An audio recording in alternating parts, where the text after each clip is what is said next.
What up, St. Louis? What up, the world? We are back with another edition of the Scene Talks podcast, and we are here today with an award-winning, just so many different accomplishments and things happening over the course of the last decade or so. I'll let her explain to it. Ladies and gentlemen, our very special guest, Bates, in the house. Everybody give it up. Everybody give it up. Well, thank you so much for dropping by. Oh, absolutely, absolutely. So happy to have you here. I really appreciate the invite. Oh, of course. Well, we appreciate the invite you threw to us that we'll get to here in a little bit. But for those who may not be aware and be familiar with the history of what you've done, why don't you give everybody a little idea? Who is Bates? Oh, well, short and sweet, I guess. I am a St. Louis native, born and raised in the city of St. Louis, and musician. I am the co-founder of SLUMFest, one of the largest all-female fests in the United States, probably in the world. And yeah, I make hit music. I enjoy making music with dope people and furthering the culture of St. Louis music. Well, yeah, definitely can confirm dope music is part of what you do. And we'll get to that in a little bit, but we'll talk about the new album. We'll get in a little bit about all the other stuff you've done, but also we're here at the garage as usual, and this is a little bit of a full circle moment for you, as this was before it was the garage, it was a garage, and was the place you shot in your first videos. Yeah, it's actually the Strange Woman location for Strange Woman. It came out on it was the title song for the album, Strange Woman. And pretty much was where I launched the campaign. It was part of the campaign of me becoming this SLUMFest type of person, and like making sure that the women had access to like the same things that our male counterparts had. And that video in particular was me and like 4 or 5 other female MCs, all woman video, all woman cast, minus like 2 people's kids, you know, like 2 people's sons, you know. But like for real, like this is very like, it's just bringing it all back to me, you know, to walk in here and be like, oh, that's where I actually shot the scene for this, and this is where I shot the scene for this. Like, it was just an open space back then, and we were able to pull our cars in here to provide lighting. So yeah, I don't know if what we did was completely illegal back then or not. I just know that it was open. It was no doors on this thing. Yeah, it's they've dialed it up a little bit since then, but yeah, it was cool beforehand when we were talking about it and getting just kind of like looking around and going, oh, and this scene, this part of the video was shot right there, and this part was outside, and this part was right over here. Yeah. It's very cool to just kind of like have these spots in St. Louis where it's there. Yeah. You just pull up, do your thing, and then now you've got this great and now video. I'm back doing an interview in the same building that like began that was my first video that I directed myself, you know, and stuff like that. So like that was a big deal for me. Well, we're very happy to be able to bring you back and see the updated version of where it all started. It's a cool spot. Cool shit, man. Okay, so before we get to everything that's happening now, I was doing a little digging here, and I saw some. Let's take it back to the beginning. I saw something that said one of the reasons that you started getting into the rap game in St. Louis and starting all this was it had something to do with a bully or something that you had going on at your school, and you started rapping because of them? Well, part of it, yes. Okay. So I started rapping with my cousin Nikki on the front porch on Vista. Like that's how, just playing around a little bit, you know.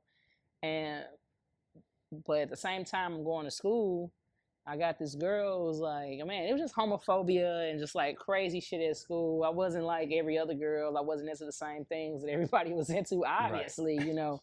But it was just a lot of shenanigans at school. So this particular girl like hung out with this pack of other girls, and one of the people in the pack called herself, you know, rapping, which to this day she's still nice. You know, I give her still nice.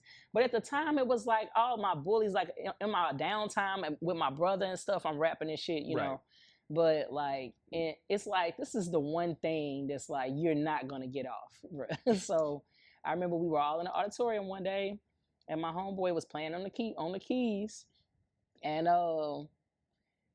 he's playing the melody to like I want to say the Michael Myers or something, maybe Turtle Club or some 3/6 type of melody or Yeah, something like that. basically same song. And we start kicking off a freestyle, and this girl raps, and then I'm just like, I realized she had rapped the same rap she had rapped the week before, and I'm just like, I'm about to tear this shit up. Yeah. So yeah, after that, people stopped bullying me as much. I got into a talent show and won the talent show. And this is all in high school. So then I performed at the homecoming. So yeah, that's what kicked it off, was me just being like, hell no. One thing you're not going to do is take this too, you know. So yeah, it was my moment of like, I got you, bitch. Well, you know, good for her that she's still going. You didn't ether her too much where she just decided. Yeah, you I'm know, done people, with this. I'm we just were gonna wrap kids, up. so when people get older, and it's like, okay, Right. sorry I did that to you. Yeah. But, and you know, apology accepted, you know, we all moving forward now. Yeah. Like, but it was a defining moment of like me standing up for myself. Because Yeah. my brother was like, you rap like this, you need to not let people talk to you, like, not let people bully you. And I used to rap with him all the time in the basement. So like, that was part of it, him telling me, like, you need to use this. Don't let nobody like pick on you and Yeah. you know. Yeah, that is kind of one of the beauty parts of music in general, is just, you know, it can just change your perception of yourself and the way that you look at, you know, things that are going on around you, just to be like, okay, well, nobody knows I can do this. Maybe if they do, this will change the way people see me. And then you do it, and all of a sudden everybody's like, well, yeah. okay. So it was like me taking my power back. I was in choir. I was in everything in school. I love the field trip, baby. Yeah. Whatever I can do to get out of this class. But like, yeah, it was one of the things that like I just kind of took it and ran with it, and I loved it, you know. Yeah. It wasn't necessarily the attention that I loved. It's the fact that I knew I was really good at it. Yeah. And I didn't know how I became good at it. It was like I put a pen to a paper, and it was like, oh, okay, Yeah. you know. And I have this unique sounding voice, so it was also a thing too. Like, yeah, I wish I had more of an ability. Like, my way of, the thing I knew I was really good at to get out of class was I would just say I had a fever, and then I could always figure out a way to heat up the thermometer when I was in the nurse's office and get it up just enough so I could head home. Would have been like cool if I could just rap. Yeah, I'm in high school. I only skipped school one time. Yeah. And I was terrified that whole time. I just knew I was getting ready to get caught. Who skipped school at home? Like, Right. what the hell? Yeah. And just so happens, my mother, who never came upstairs, she came upstairs that day, and I'm like hiding under the bed, and I'm like, I know she know I'm up here. Like, I'm sneaking smoking weed with my brother, my mama at home. Like, I was terrified of my parents, to be honest. That's the reason why I just wasn't. It wasn't that I was afraid of the bullies. It was that I was afraid of my parents. Right. I was terrified of disappointing them or getting put on punishment or something like that. Yeah. Like, I had enough experiences where my mom would catch me doing something, and the results that happened in front of people, I never skipped school just because I was not willing to put up with that in front of a bunch of people. Get in trouble. Yeah. Well, okay, and so now coming back into the present day, we're in 2025. Your first album you dropped, full album, was in 2015. Around 2015, 16? For Color Folk? Yeah. Yeah. So, okay, so 10 years later, Mhm. you take a look at Bates 2015, Bates 2025. What do you see as the things that you've grown the most in, learned the most about? What's the biggest differences between early Bates, modern day Bates? The business end and creating relationships with people instead of just being a rapper. Yeah. I have to be more of a business minded. I've never been managed by anybody. Right. Not necessarily by choice. It's just how it is in St. Louis. It's kind of hard to find that type of figure in your life that's going to be handling your bread and butter, your music career, you know.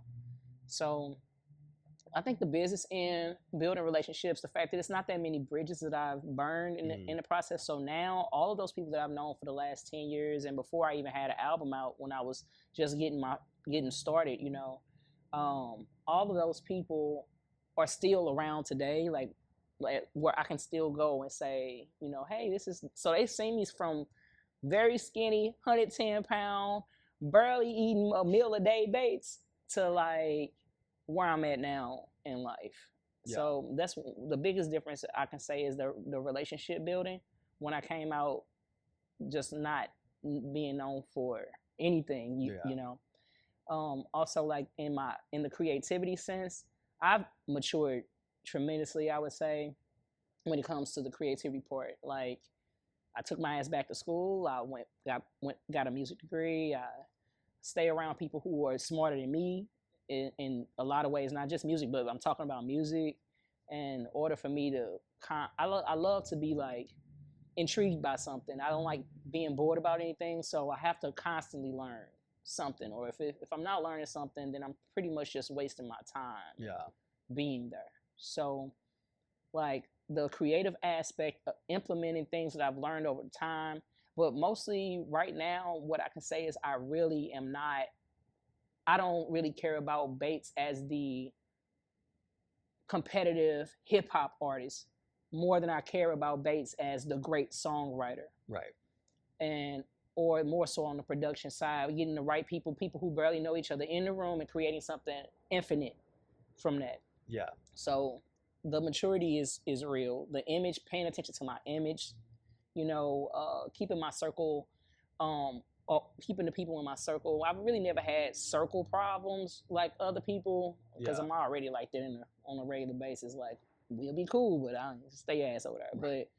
But like making sure that the people around me are supportive of what I'm doing, and me in turn, it's not the people around me right now are a big deal. Like, it's a lot of difference. It's a lot of difference in 10 years. My cover art, the struggles that I had, learning things, like everything, all the hurdles I had to jump, I don't have to jump them now because now I've already had those experiences. Yeah. To know, from having to look for your cover art or direct the video, my first times are already done. Yeah. Like, I know what I'm doing now.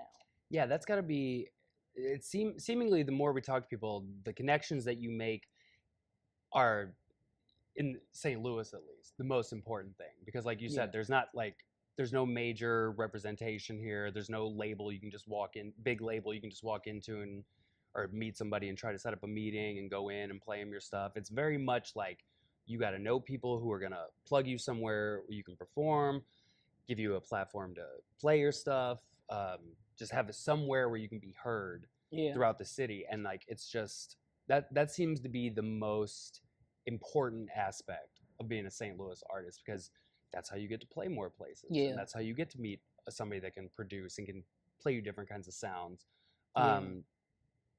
Just like, so when you're first starting out, is it, Who do you meet that's making your beats and stuff? Are you Well, back then I made all my own beats. Okay, I was gonna say, because I know you produce also. Except on For Color Folk, I probably made 2 tracks on that, but I linked up with True on the track on For Color Folk, and that was a pivotal moment in my music career. Yeah.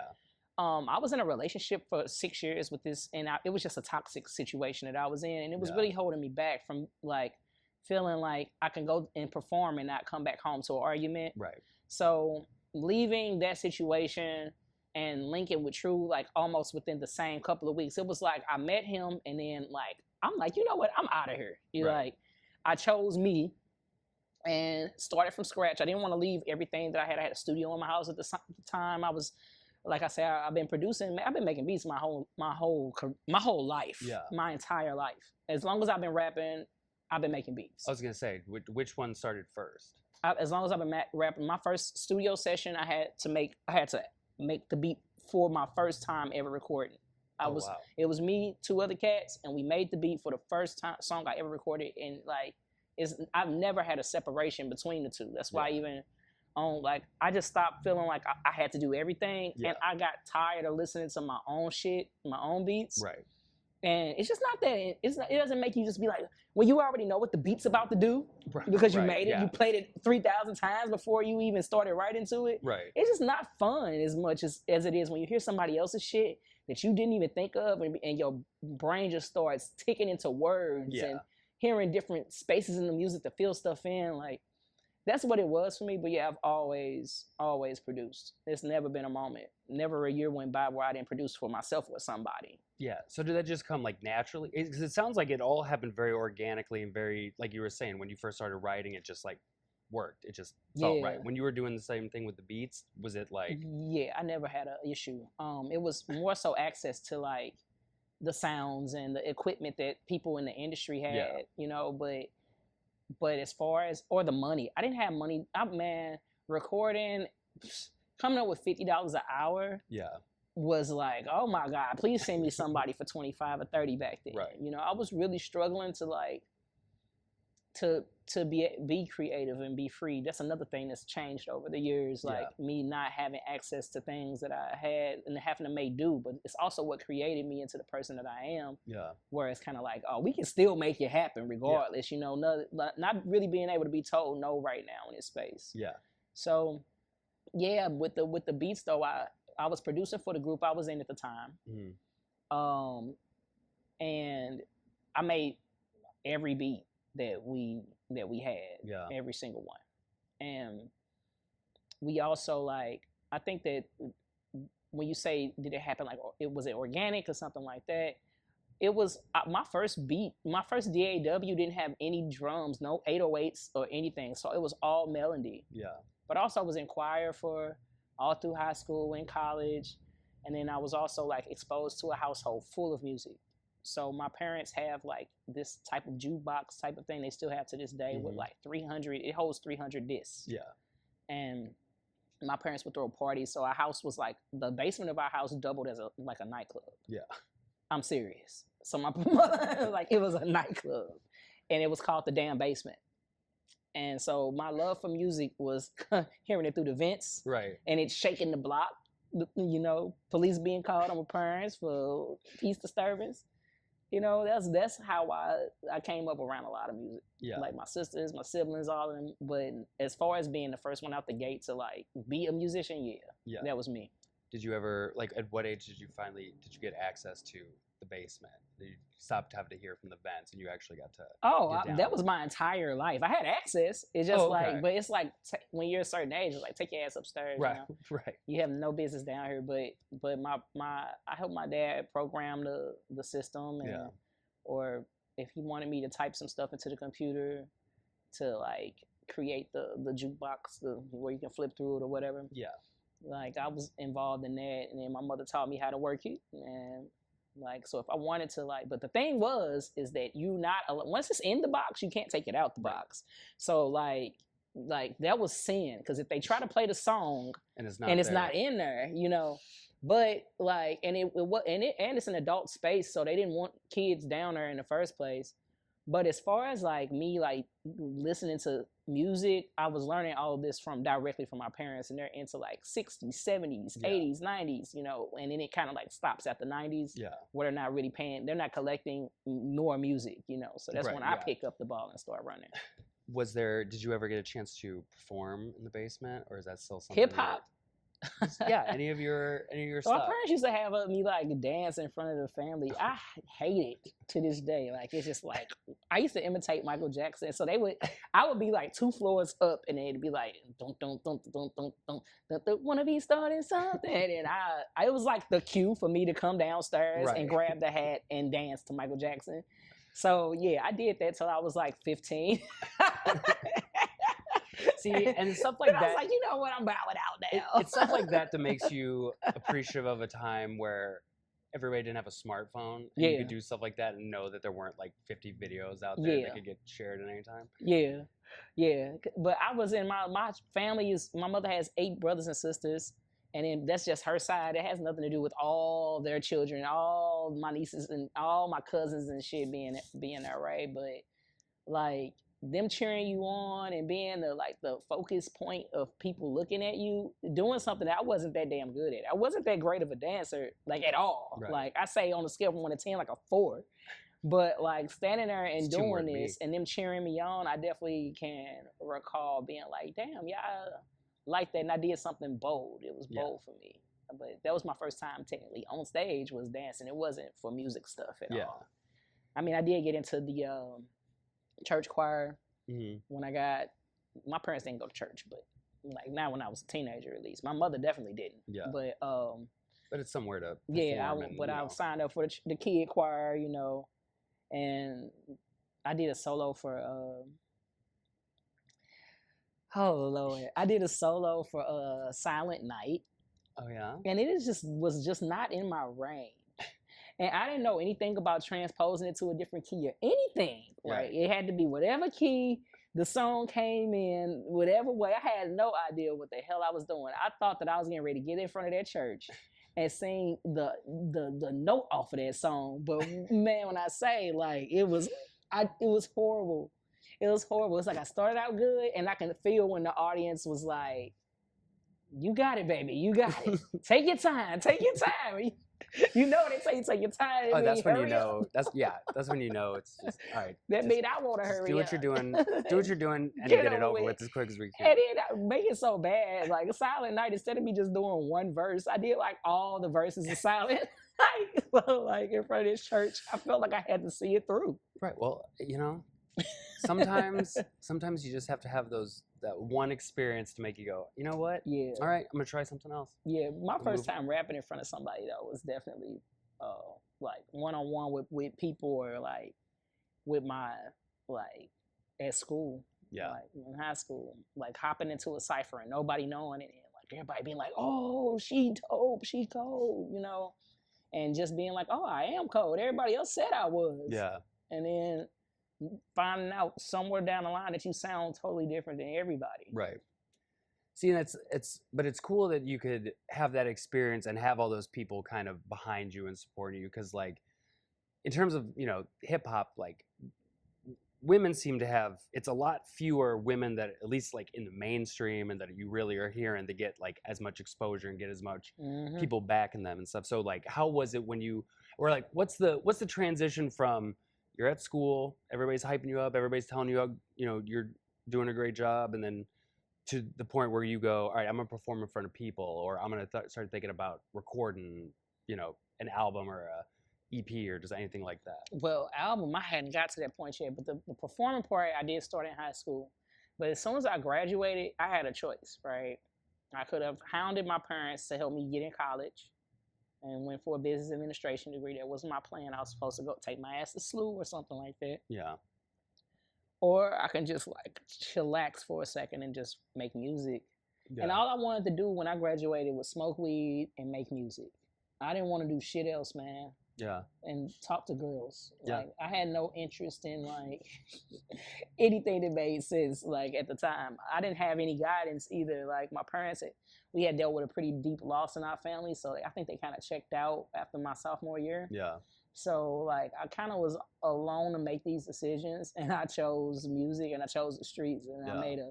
I made some decisions that I would never make as an adult back then, but ultimately that was what it was. And then I found I dedicated that summer to hitting stages and rapping everywhere I went, man. You couldn't be around me without having to tolerate me rapping a verse to you, or a freestyle session, top of the dome, like freestyle, top of the dome type stuff, like, or me making beats. It consumed my life. I did nothing but that. And I was I don't know what they call that, but a person who's every time you smoke a blunt, you want to write. It's automatic. Every time I smoked, it was like I had to do this. I wasn't smoking unless I'm doing this. So I'm smoking all the time, Right. so I can do this all the time. Yeah. And the habit became like, yep, you got some weed, let's write. You got some weed, let's rap. You got some weed, let's make a beat, And that my weed habit turned me into a dope ass MC. Yeah. It was like I was practicing constantly. Yeah. But that's literally how I started smoking and how I started writing. It was the two came together. Yeah. That was the excuse I tried to give my mom after I graduated high school, but then I didn't have any songs to produce in front of her, and she kind of caught on to me pretty quick after that. Damn. It's like that sometimes. That's life, and that's why you leave. Well, okay, so then things are progressing. You've done so much over the years. Yeah. In this town, and like I said before, you're an award-winning performer. See if I remember correctly. You were best female hip hop artist at SLUMFest Awards 3 times. First ever best artist at SLUMFest. 2 times. First ever female. We were the first to win it. First woman to win. Yeah, twice. and then yeah, you're right, but yeah. Yeah, you can't be Best, first you twice. won best music video, Yep.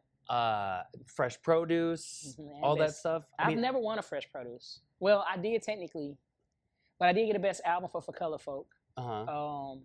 Best video for Tell Jesus. All this is in the first 20, I guess that 2015 stretch. Yeah. The first, my Yeah, I'm first saying album. so early It's on, really you the just first came out album. the Yeah. gate hot like that. Yeah. So like, what is like? How does it feel for you to, from those days where you're rapping on the Porsche, now you're rapping in school to show the bully like, hey, you did that shit last week. Like, let me show you how this is done. And now you're here and you've multiple albums, multiple awards. Just like looking back at it, how does it just? Do you take the time to sit there and just kind of go, wow, like I did a lot, or is it just one of those things where you went, that's done, on to the next thing, and do you like get the time to really be able to sit and enjoy it? Well, yeah, I do. I do reflect a lot. That's what I guess I encourage people to do it all the time because it keeps you humble. Don't forget like that. This is at any moment. All of this you can be right back needing a bologna sandwich. Like, but I look at it like this. Like, mind you, when I first got out, so that 2000, that first before for Color Folk, right? I was in a rap group fresh out of high school, and I produced for this rap group, and I had a catalog of like with them maybe recorded songs, probably like 30, and then I ended up a solo act for like 7 years.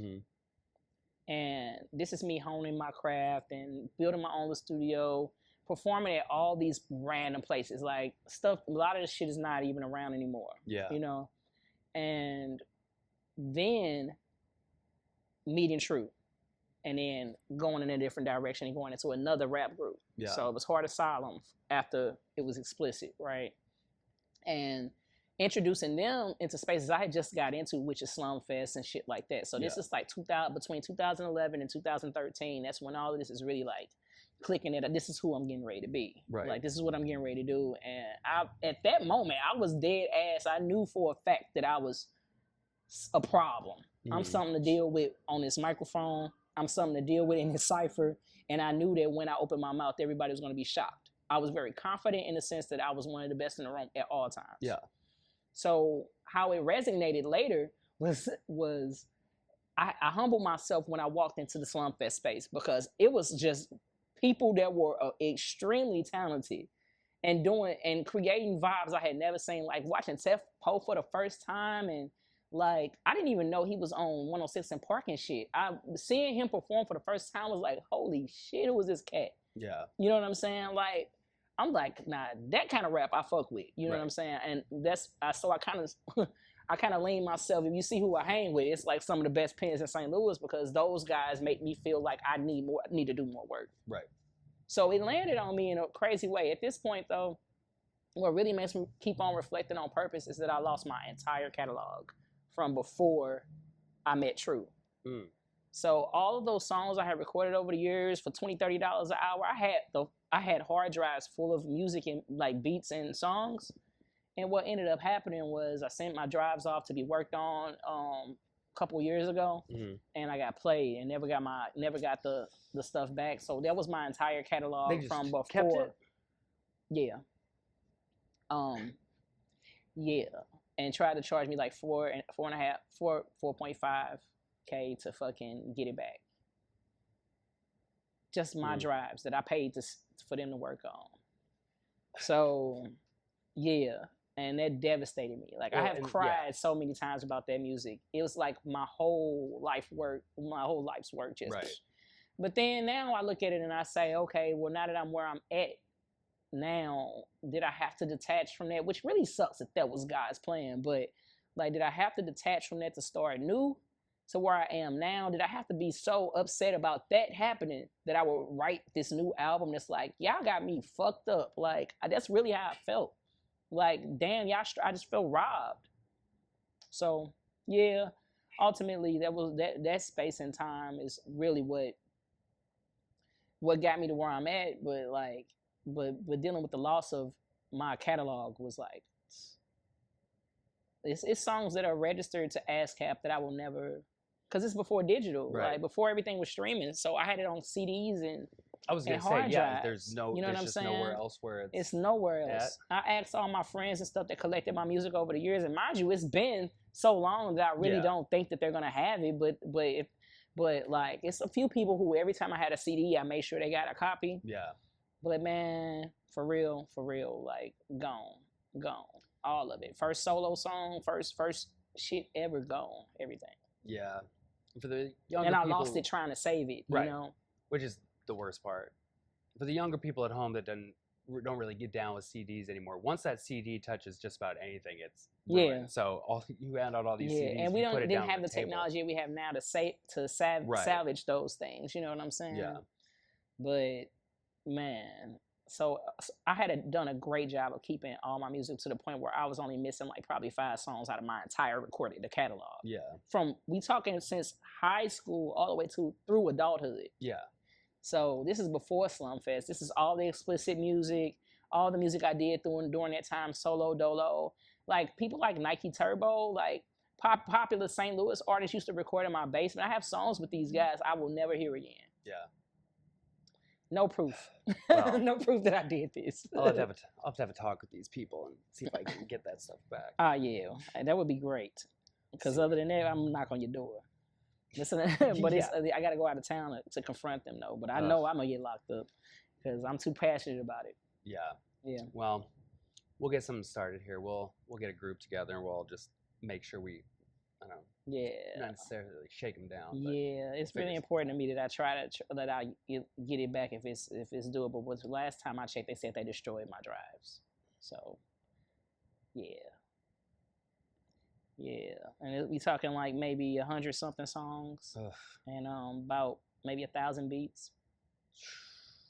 Because I sent them 2 drives. I can't even imagine. That's a lot.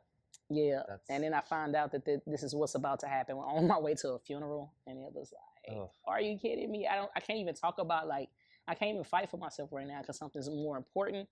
But like, I talked to those people multiple times, and when I text them I emailed them, and I'm like, hey, what do I have to do to get my drives back? Just send them back to me. Yeah.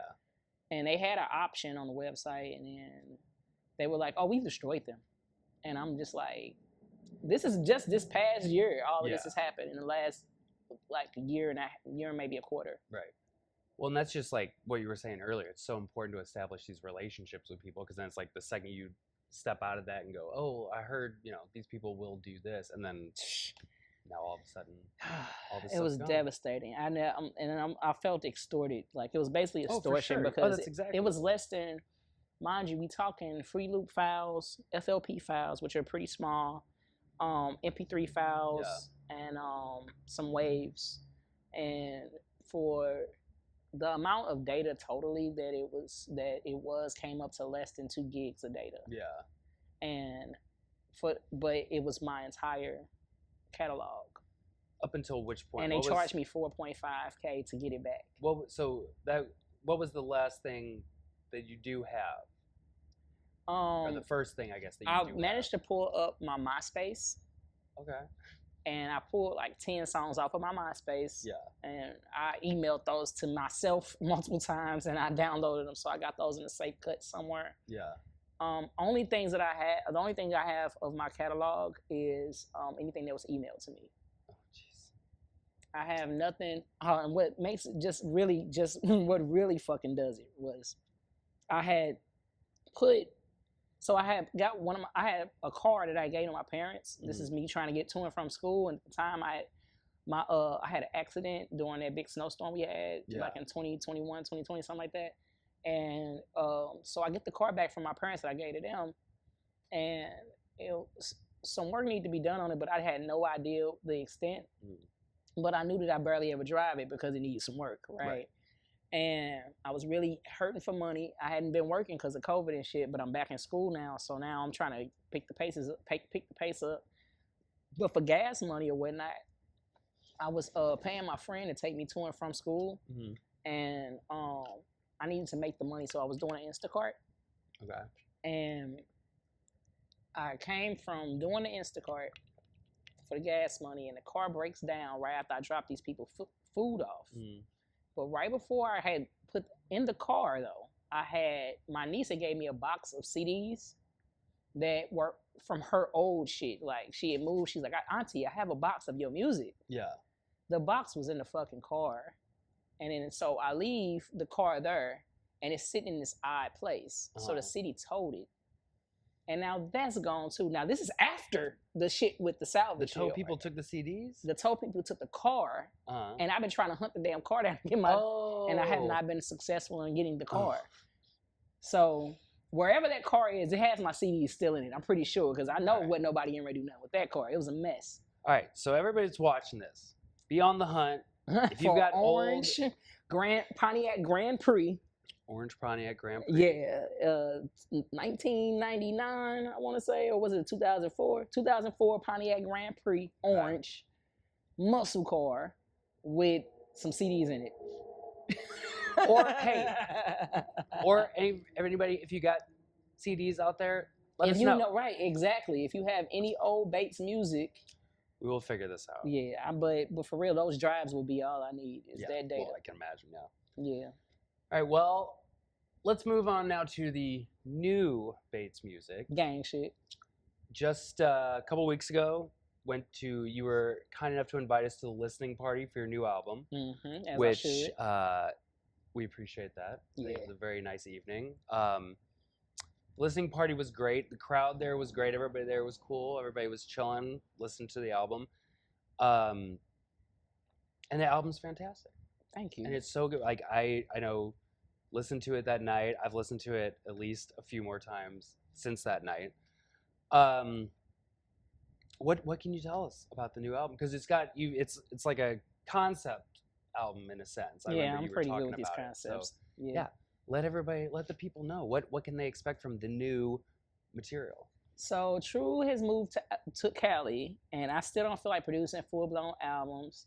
I've worked with multiple different producers over the years. I've worked with Major 88 Keys. I worked with Music Boy out of Chicago. I worked with Sketch from Groundbreaking Beats. But this time around, I teamed up with 3D, and he's won a bunch of fresh produce. He's a 4-time champ. So, but I knew before he was a 1-time champ, I say, yeah, this guy right here. And I told him, I was like, yeah, I think you should just keep doing what you're doing and don't try to sound like other people. Yeah. You know what I'm saying? And now he's winning all these awards and shit. And all this is happening while me and him are actively working on an album. Right. So it's kind of like, oh, so you must be right about this guy. You know what I'm saying? But he actually met me back when I was rapping with my first rap group. So he's known me for a really long time, but I've never worked with him to any capacity whatsoever. Yeah. So he was sending me tracks, and the epiphany of the album came out of my love for like scary movies and twisted stuff. I was watching this movie called Jack and Jill. And it was like some little horror film, and that's how I came up with me using Mother Goose rhymes to create this album and like twist it up to create like the texture of the album. But I was very loose in how I kept with the concept. Like, I didn't write a song because it was named this. Yeah. I wrote the song and then I named it. Right. Usually for the most part. But 3D understood my direction that I was trying to go and nailed it. He just started sending me amazing tracks. So many that I was just like, okay, I'm picking through them. He'll send me like 5 at a time, and I'll pick through what I like, and I'll sit those to the side and say, yeah, these 2 I'm feeling, la da da da. And some of those that I actually picked, I didn't even use. But for the most part, at the first 5, 6 songs that I wrote for the album, I'm like, it was like, everyone. It wasn't like, oh, I picked that beat and I'm not using it. Yeah. It was like the first 5 or 6 was instant. So this is the album that I feel like is the best music I've ever written in my life, because it's representative of me. I'm not competing with anybody. I'm not the rapper per se. I'm taking a back seat to the song. Like, if the song is great, I don't need to add anything to prove that I'm like the dopest pen ever. Right. Like, I don't have to do any of the Bates shenanigans that got me to this point. You know, all I need to do is just actually be present and feel the music at this point. Yeah. And make sure that my message is getting across. Like, so I use the complete package, the art form of the complete package, from the cover art to the energy of the song, the names of the features that I have, which none of these people have ever worked together. None of these people have ever been on any of my projects. Yeah, I don't think not one person on that album has been on any project of mine. I was gonna say, yeah, the guests that you have on the album are great. Like they just blend so well together. On all They the don't know songs. each other. Well, they didn't. They No. didn't. Yeah, they didn't know. They know each other now. Right. You know. So it was like, oh, I'm gonna have so and so come and sing this with us, and I'll tell everybody, yeah, so and so is gonna be at the studio with us. They're gonna do this part, and they don't even know that it's getting ready to come together the way that it did, because it was very minimal rehearsal on this. Like maybe 30 minutes to an hour and a half is the longest I spent on any song. Oh wow. Writing it, maybe not so much. It took me, some songs got scratched. Well, not really. I just say if I got 8 bars in and I wasn't feeling it, fuck it. Yeah. But if it was like, writing with Valencia was really different for me, because I basically featured on my own song. Yeah. On Jane and Jill. Working with Click Clack was the best experience ever. He allowed me to be able to he allowed my music to come to life. I could tell him, hey, this is the key to this end. This is what I want it to sound like, and I want to lay harmonies behind this. And he has a music degree as well, so he's way more excelled as far as music than me. Yeah. Right? I have a great pen and a great voice, but he's like the technical. So God gave me him to be able to create this amazing sound and these beautiful, like almost seamless textures where you can't even hear the soprano, alto, tenor part. You just know it's there because it's blending so well. Right. Because he's that technical about how his harmonies sound. Yeah. So I got to work with all of these amazing voices and just bullshitting with Justice and her coming up with the Queen of Hearts hook, which is not much. It's just like, don't break my heart, don't tell me you love me. And that's all the hook says, but it's the way she sang it. Yeah. And the way I'm like, oh, I'm going to take that and create all of this other stuff around it. And I'm going to ask Click Clack to help me with it. You know what I'm saying? So, yeah, working with Tef. I've got songs with Tef, but just nothing. I've never been on one of his projects, and he's never been on one of mine till now. Yeah. You know? And Elena, she was working with me at Sophie's at the time. And, well, actually, she had just stopped working with me at Sophie's. And I was just like, hey, come through and, you know, I got a studio session if you want to slide by and lay some vocals. She was like, what you want me to say? I'm like, well, actually, we can just come up with it while we're there, you know. Working with Ebony Eyes, she came in from Dallas, and I was like unexpected. Mm. And mind you, this is Ebony Eyes, like ass in your face, Ebony Eyes. Right. You know, sometimes you just got to shoot your shot. And I had been talking to her about SLUMFest stuff already, like, trying to see if she wanted to be involved in some stuff I got going on. Yeah.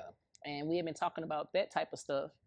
And she just hit me up one day and said that she was in St. Louis. And I'm like, well, I actually got a studio session in a couple of days. You want to do a song? I didn't have a beat for it or anything. I told 3D, I'm like, yo, Ebony asked her she want to do a song with me. What you got? And he like, I'm finna send you some more shit. So she and I decided that we were going to go big with the Ring Around the Rose, as opposed to like doing a street record more like me and Tef would have had, or something like that, proving that we can rap as opposed to just writing a really dope song, like me and Ebony have. Yeah.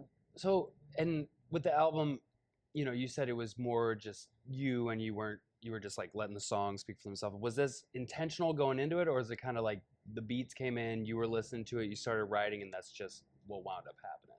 So for the first couple of ones, so Lil Lamb, which is the second song on there, I knew that I wanted Lewis to sing Mary Had a Little Lamb. I've listened, but everybody knows him as a rapper. They don't know that he sings. Right. Right. So I'm like, Lewis, will you sing this for me? La, da, da. He's like, I got you whenever you're ready. La, da, da, da. I sent him the audio for that. That particular song was probably one of the first ones I wrote for the album, like intentional for the album. It said, this is the concept. This is where that angle that I'm going with it. But I didn't have a moment of like, I think it all came into this like cohesive place after I'm like 6-7 songs in, and then I paused and listened to the album, to what I had at that moment, and said, this is what is missing, this is what is missing, this is what is missing. Yeah. Then I said, 3D, I'm finna pull up to your house. This is what I need an R&B song. I need a couple of R&B songs. Hence how we get Georgia Porgia and Jane and Jill. And then And I was like, I need something. Then after I listened to all this R&B and all this singing and shit, I'm like, I need something a little bit more intense.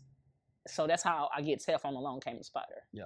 So that's really those are the last couple of songs that I wrote for the album. And they all landed. They're doing really well. Yeah. Those particular songs compared to the others. Like I guess people are just like skipping through the album going directly to Tef, or maybe they see new Tef Poe music and they're clicking on that. Yeah.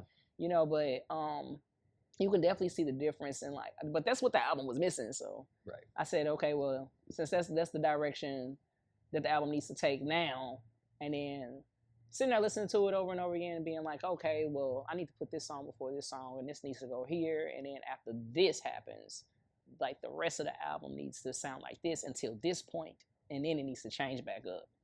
So my last 2 songs were really the first 2 songs that got written.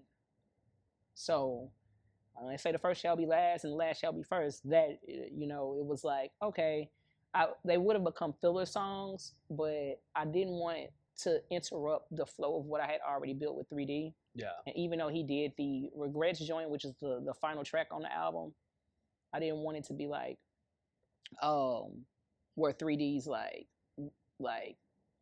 even though that song is dope, it didn't fit with the feel of the rest of the album, so I needed it to be last. But like I said, all of it came organically, but also I was very meticulous about how everything was and how it was going to land. I wasn't going to leave any holes in it, so that's why I had to revisit it and say, this is what the album's missing, because everything was happening so fast. It was like January hit, February hit, and I'm recording, and I'm knocking out the songs one by one. And it was like, I'm halfway through the album already. And I'm like, shit, I need to like stop and listen. Yeah. So I took a few weeks to just listen to what I had, and then came back and said, this is what it needs. And then I did it again towards the end of the summer and said, this is what it needs. So in September, I had another session. I recorded with Tef, and I recorded with, no, it was just Tef. Oh, and Click Clack. And then after that, it was said and done. It was almost like it was sad, man. I was like having so much fun creating it. Yeah. It's like, damn, you gotta be done, babe. Just chill out, you know? Right. Gotta save something for the next one. Yeah, or something like that. You know, one of the people at the listening party said, I need a part 2 to it. Yeah. Like, I feel you, bro. Let me get through part 1 first. You know, let's classic. That is a classic, you know. It's classic the way it is. It really is. The album, like I said before, the album's fantastic. We had so much fun listening to it and have continued listening to it since then. So if everybody watching at home, make sure you go out. It's available everywhere. You can stream stuff. Yep, The Terrible Tales of Mother Goose is available on all streaming platforms.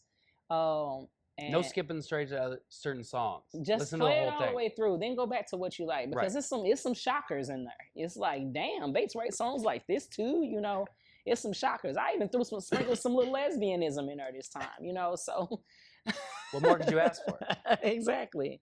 What would you say is the song of it, the one that like really landed up for you? For me, it was, I think my favorite was Along Came a Spider. Okay, that one, because we remember you gave everybody a thing being like, you know, what's your top 3, what should be the single, blah, blah. And every time I thought like, oh, okay, that's a single. Then another one would come on and go, oh, okay, wait, maybe that one's a single. And then another one, oh, maybe that one's a single. So it's, that one, I felt like towards the end of the album, it kind of had like a little bit of, like when you were doing more like the R&B stuff, and it kind of slowed down a little bit. And I felt like those last 3 or 4 on the album were just like, shot it back up. Bam, bam, bam. Yeah, right when you thought I was getting soft. Yeah, it was like, okay, cool, like we're chilling now. And then all of a sudden it was just like banger, banger, banger. Yeah. So yeah, it's like I said, the like, whole don't forget that great. I rap for real, because I felt like at one point I wasn't pleasing that crowd of people who follow me, to like that love rapidy rap bass, who can like bar them to death, you know. So I felt like I needed to go back and bring that part out, which is, who better to like push me in the right direction than Tef, you know. It's like amazing. Like, dude is amazing. So I knew that writing with him, as always, is always going to be a challenge. The challenge is not sounding like what's the point of you being there. You know what I'm saying? Right. Like, so it was competitive in a sense, but not. He wrote at the studio. I didn't get to hear what he was coming up with beforehand. You know what I'm saying? But it was like, okay, I have to write to this standard Mhm. because I know if I don't, he's gonna smoke me. Right. So when everybody says Alone Came with a Spider, I'm just like, yay, that means I did my job, you Yeah. know. No, I love that song. That is my pick from it. Huh. Well, I mean, there's a bunch of songs. That was the one that I just was like, Yeah, it's okay. it's showing. A lot of people love it way more than I thought they would. Yeah, no, it's fantastic. Yeah. Everybody, like I said, make sure you go stream everything that's available, the stuff Yeah. that has made it. Yeah, but most through the importantly, the process. Terrible Tales of Mother Goose. Yes. Like, that is the one that I need y'all to pay attention to. Because Trust the me. rest of it is just going to come back into your catalog organically. Feel free Yeah. to go all around my catalog, but just please It's- play my album. yeah. It is my baby. Please play the album. It's very much a no skip album. Like you can listen to the whole thing and not be stuck on anything where you're like, all right, well, like this one wasn't as good as those other ones. So, yeah, let like me when I was move like, over cut to that this. shit off. You Right. know, I'm just trying to make sure I didn't get it to the point where people be like, I hate this No. song. Or like with the mix for Abandoned Buildings, Ashes, Ashes, Yeah. I really was like, I just couldn't stand the way it sounded. And it was, the original mix for it was just like, ugh, nail biting. And I Yeah. told Sawiki, I say, shout out to Sawiki, by the way, because that's my favorite. That's my baby. So I tell Sawiki, I'm like, yo, like this particular song is like getting on my nerves every time it plays. Yeah. And at first it was almost gonna be like the last song on the album, like because I couldn't get it to sound like I wanted it to sound. Yeah. And I'm like, do I need to like re-record it? Do I need to like relay my vocals or something? Come to find out, he found the fix for it. He took the whole mix, stripped it, and started all over again, and it landed perfect. And now now it's one of my favorite songs on the album. Like, damn, that's a totally different type of vibe than what people would expect from me. Yeah. But people are getting some of that storytelling right in that Queen of Hearts, Abandoned Buildings, space, which was why I had to follow it with something like Bands Now. Better make it like wake them back up right after that, because it's Right. like, okay, y'all chilling too much. Just so y'all know, we're not coming back to this space no more. But yeah, I think that like that particular joint was like, okay, it wasn't gonna fly. I didn't want anybody to hear it and be like, what the hell? You know what I'm saying? Like, skip that. Right. Oh, not in the first. Like, I didn't want anybody to listen to it and be like, this song is not worth the full listen, you know? Yeah. Well, hey, go find out for yourself, everybody. Please go check it out. Check it out immediately. Please do. Especially if you've seen this and you love me, just put it on every playlist that you have. Find a song on the album for everything that you like doing. It's something for everything. Oh, yeah. You can put it up in many different it's plenty. Right now, it's on like about 90-something playlists. And then I can see that people have added them to like these playlists or whatever. Yeah. But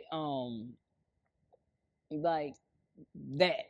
And it's different songs on different playlists. You know what I'm saying? Yeah. So I need, just listen to the album in its entirety and take your favorite songs and put them on this is my Get Ready to Step Out playlist. You know, this is my riding in the car smoking a blunt playlist. This is kicking it with my friends. This is my when I just feel somber and it's a beautiful fall day. You might want to play Queen of Hearts or Abandoned Buildings, you know? Trust me, it covers a lot of bases. So there's really not a situation where there's not going to be something on there for you to listen to.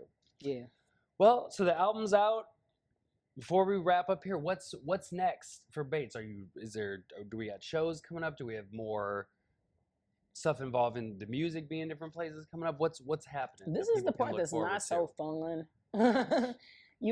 So a lot of people fall off when it comes down to like expanding my reach to as far as I can possibly get it. I wish I had a bigger team, or a team in general that was like just focused on the marketing end, because it's just so exhausting for me. But me personally, the entity Bates, the rapper, the artist, I have to go on tour. That's fun and all, you know, but I'm setting up a tour right now for that. That's fun, but what's not fun is setting it up, you know, and all the money that goes into all of this stuff. Everything that I do I don't have an investor. This is all money I saved, and I busted my ass all summer long to like be able to do this, you know, to have some sort of budget.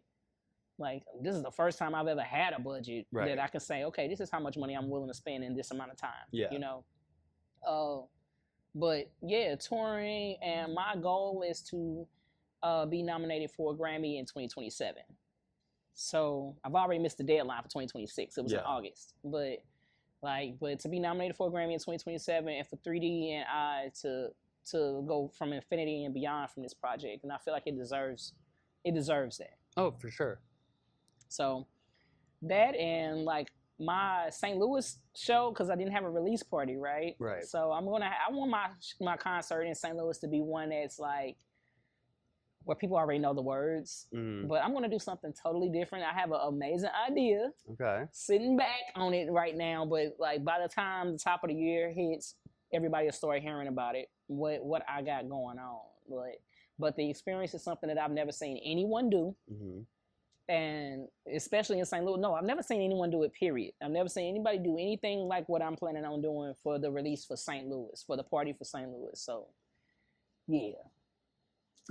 Well, stay tuned, everybody. Big surprises coming your way down the pipeline here in the next few months or so. Yeah, cool little marketing stuff I got about to come. Like the way my project to be in physical copies, it's not going to be a traditional way. Yeah. But everything is going to be definitely something that you know that I sat there and created. Right.